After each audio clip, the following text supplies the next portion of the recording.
Hello friends, very good morning all of you. నేను నా చిన్ననాటి జ్ఞాపకాలు అనే శీర్షిక చెప్తున్నాను కదా. అందులో 13 భాగాలు అయిపోయినాయి. 14వ భాగాన్ని మీకు ఇప్పుడు చెప్పబోతున్నాను. అంటే మాకు 10th క్లాస్ కాకుండా ముందర కొంచెం 9th క్లాస్ టైంలో ఉండగా జరిగిన కొన్ని ఫన్నీ ఇన్సిడెంట్స్ మొన్న కొన్ని చెప్పుకున్నాం కదా, ఇప్పుడు మళ్ళీ కొన్ని చెప్పుకుందాం. ఆ రోజుల్లోనే ఈ సినిమాలు చూసే వ్యాసంగంలో భక్త ప్రహ్లాద అనే సినిమా వచ్చింది. చాలా చక్కగా ఉంటుంది, చాలా బాగుంది. నేను చూసేసాను ఆ సినిమా. చాలా బ్రహ్మాండంగా మంచి కలర్తో తీశారు, చాలా మంచి చిత్రం. ఆ సినిమాకి మా నాన్నగారిని వెళ్ళమని నేను ప్రోత్సహించి ఆ సినిమాకి వెళ్ళండి అని చెప్పి చాలా బాగుంటుందని అంటే ఆయన ఫస్ట్ షోకి దానికి వెళ్ళారు. వెళ్ళిన తర్వాత నేను కన్వీనియన్స్ తీసుకొని నేను దొరికితే దొంగలు అనే సినిమాకి నేనండి ఈ లోపుగా వెళ్ళొచ్చేద్దామని ఇంత చేసి ఆ దొరికితే దొంగల సినిమాకి వెళ్తే 9 గంటలు అయ్యేటప్పటికి ఇంకా అరగంట సినిమా ఉందనగా కరెంట్ పోయిందంటే అప్పుడు జనరేటర్లు అవి ఏం లేవు. కరెంట్ పోయిందంటే ఊరంతా పోతుంది. అక్కడ మా నాన్నగారు వెళ్ళి సినిమాకి భక్త ప్రహ్లాద దగ్గర పోయింది, ఇక్కడ పోయింది. పోయేటప్పటికి మేమేమో వీడు మళ్ళీ కరెంట్ వస్తుంది అని చెప్పి నేను ఇక్కడే కూర్చున్నాను. మా నాన్నగారికి మాత్రం విసిగెత్తి భక్త ప్రహ్లాద నుంచి వచ్చేసేసారు మధ్యలో. నేను మళ్ళీ కరెంట్ వచ్చేటప్పటికి ఇంకో గంట ఎంతో పట్టింది. అప్పుడు మిగతా సినిమాని కూడా చూసి నేను ఇంటికి వెళ్ళేటప్పటికి 10:15 అయ్యిందనమాట. వెళ్ళేటప్పటికి మా నాన్నగారు బెత్తంతో రెడీగా ఉన్నారు. బెత్తంతో రెడీగా ఉండి 9th క్లాసు చదువుకోవటం అది లేకుండా వెళ్ళటం అని చెప్పి టపటపటప 4 తగిలిచ్చారు. ఎక్కడి నుంచి అలా చెప్పకుండా వెళ్ళకు అది ఇది అన్నారు. సరేనండి అలాగే. ఆ తర్వాత ఇంతకుముందు చెప్పాను కదా, మా ఇంట్లోకి రేడియో ప్రవేశించిన తర్వాత మా నాన్నగారు స్కూల్కి వెళ్ళిపోయిన తర్వాత, అంటే మా కస్తూరి స్కూల్కి వెళ్ళిపోయిన తర్వాత 8 నుంచి నేను సిలోన్ పెట్టుకుని ఆఫీకే గీత్ అని అది వింటూ ఉండేవాడిని. ప్రతిరోజు వింటూ ఉండేవాడిని. ఇంచుమించు ఆఫీకే గీత్ వింటాం. బుధవారం రాత్రి రేడియో సిలోన్లోనే ఈ బినాకా గీత్ మాల వచ్చేది, అది వింటూ ఉండేవాడు. అంటే హిట్ హిందీ సాంగ్స్ అన్నీ వస్తూ ఉండేవి.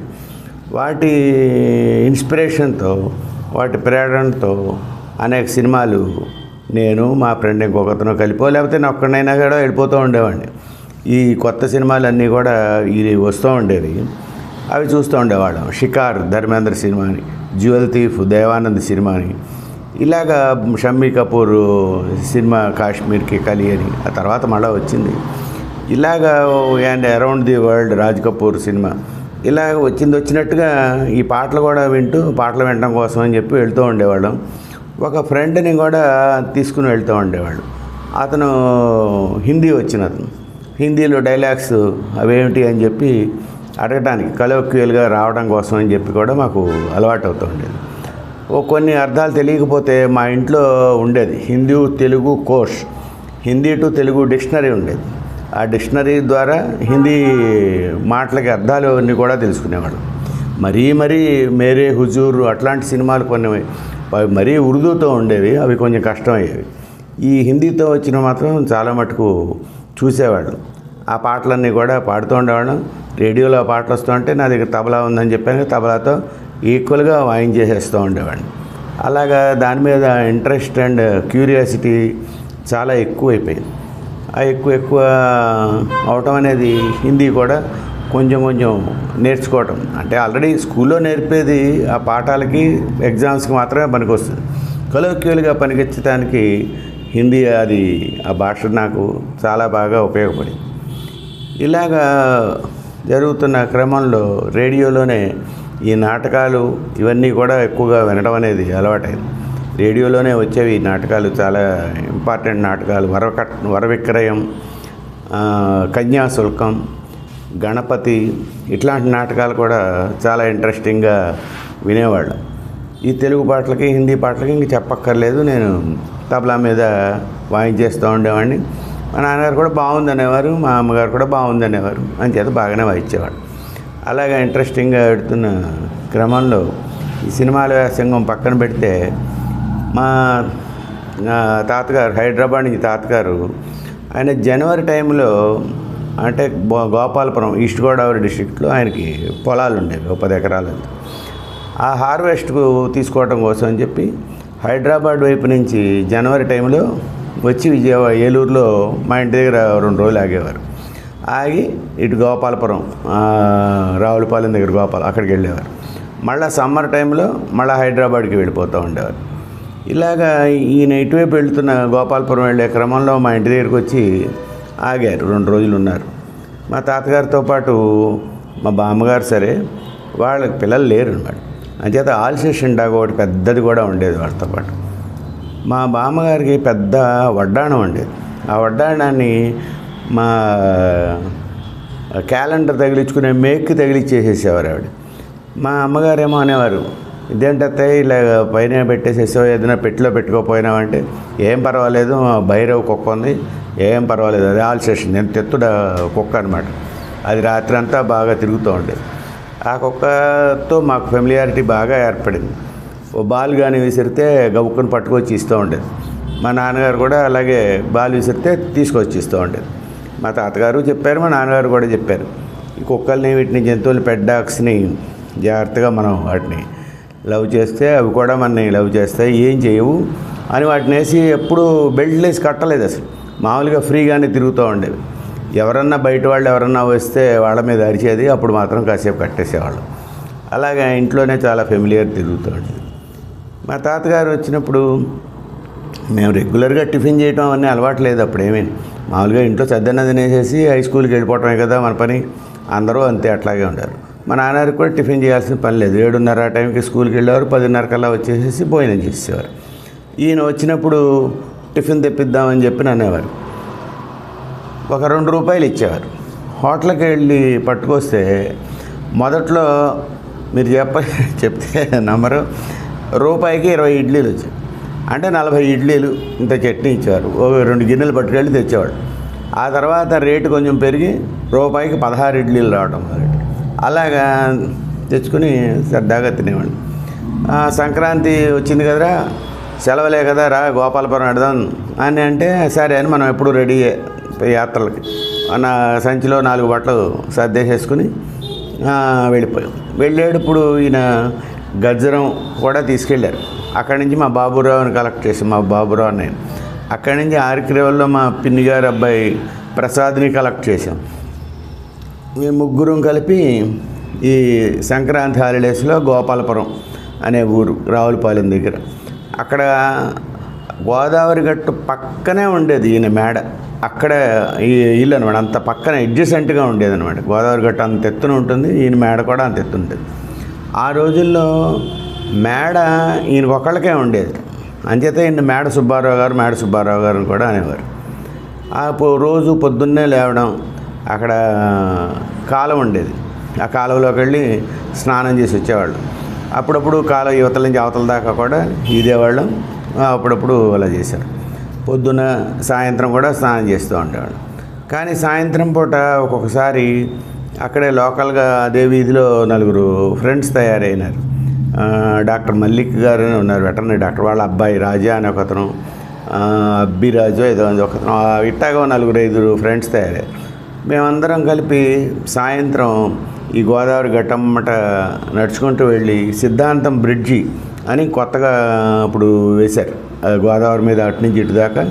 అంటే అప్పుడే అంటే సుమారు ఒక 2 ఏళ్ళు అయ్యి ఉంటుంది, కొత్తగా వేశారు.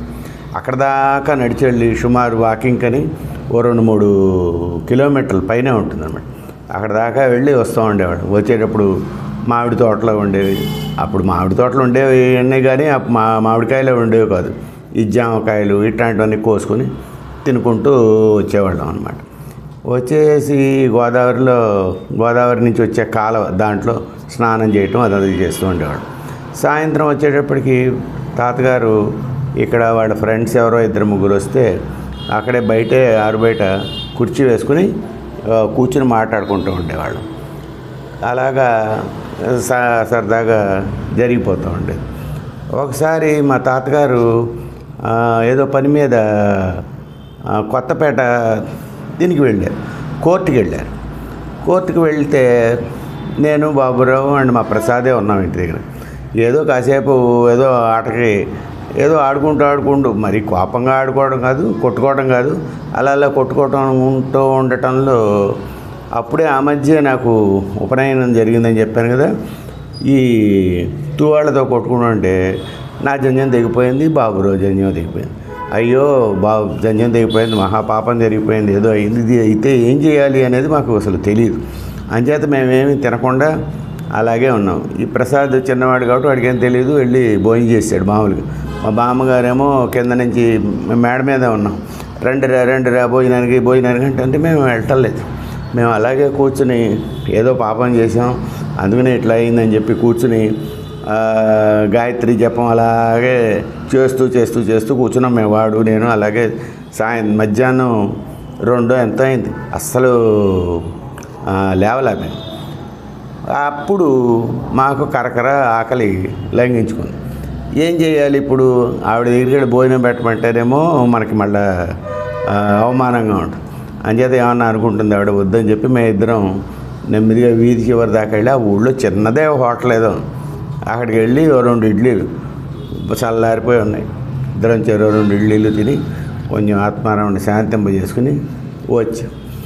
ఆ తర్వాత మన్నాడు మా తాతగారు మనందరం కలిపి రాజమండ్రి వెళదాంరా అని చెప్పి, ఆయన మల్లిక్ గారు ఉన్నారు కదా, ఆయన వాళ్ళ పిల్లలు మేము అందరం కలిపి రాజమండ్రి వెళదాం, సినిమా చూసొద్దాం అని మొదలెట్టారు ప్రోగ్రాం.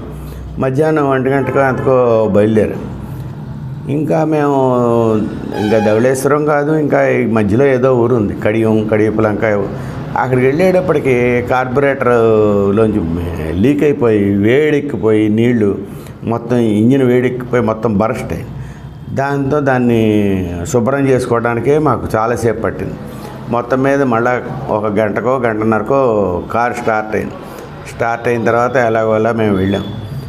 ఈలోపుగా మోటార్ సైకిల్ మీద వెళ్ళేవాళ్ళు మోటార్ సైకిల్ మీద వెళ్ళిపోయారు రాజమండ్రి. వెళ్ళిపోయి వాళ్ళు సినిమా చూశారు. మేమేమో కార్ షెడ్ దగ్గర కారు పెట్టుకుని ఇదంతా బాగు చేయించుకున్నాం. నేను, మా తాతగారు, మా బాబురావు. అయ్యేటప్పటికి రాత్రి 7:30, 8 అయింది. అప్పుడు అదేదో థియేటర్ దగ్గర శ్యామల థియేటర్ ఏదో ఉంది, అక్కడ హోటల్ ఉంది. అక్కడ ఏవో టిఫిన్ చేసి మళ్ళీ వాళ్ళందరూ సినిమా నుంచి వచ్చిన తర్వాత వాళ్ళని ఎక్కించుకుని వచ్చాం. మేము వెళ్ళింది ఎందుకురా అంటే కారు ఇంజిన్ బాగు చేయించుకోవడానికి, వీళ్ళని తీసుకురావడానికి లాగా తయారైంది. అలాగా అప్పుడప్పుడు అలా ఫన్నీ ఇన్సిడెంట్స్ జరుగుతాయి. ఇంకో 2 రోజులు అక్కడే ఉన్న తర్వాత మా తాతగారు గోపాలం అనే ఒక అతను, అంటే ఒరిజినల్గా గోపాలం, ఏదో అనేవారు, అతనికి డబ్బులు ఇచ్చేసేసి మమ్మల్ని రాజమండ్రిలో దించేయమని చెప్పి పొద్దున్నే బయలుదేరదీసి నేను, మా బాబురావు, మా ప్రసాద్, మా తమ్ముడు ముగ్గురం కలిపి ఇతనితో రాజమండ్రి లాంచీరేవు దగ్గరికి వచ్చాం. లాంచీరేవు దగ్గరికి వచ్చేప్పటికి అక్కడ శ్యామల టాకీస్ ఏదో ఉంది, అక్కడ టిఫిన్ చేసేసి లాంచీ ఎక్కి లాంచీ మించి యువతల వైపు ఉన్న కొవ్వూరు పక్కన ఆరికిరేవులని ఆ ఊరికి వచ్చాం. వచ్చేటప్పటికి మా ప్రయాణం సంక్రాంతి ప్రయాణం అప్పటికి ఎలాగోలా అయ్యింది. అయితే మేము దారిలో ఇదేదో చూసాం కదా, సినిమాలు ఏవో కొత్తగా రిలీజ్ అయినవి.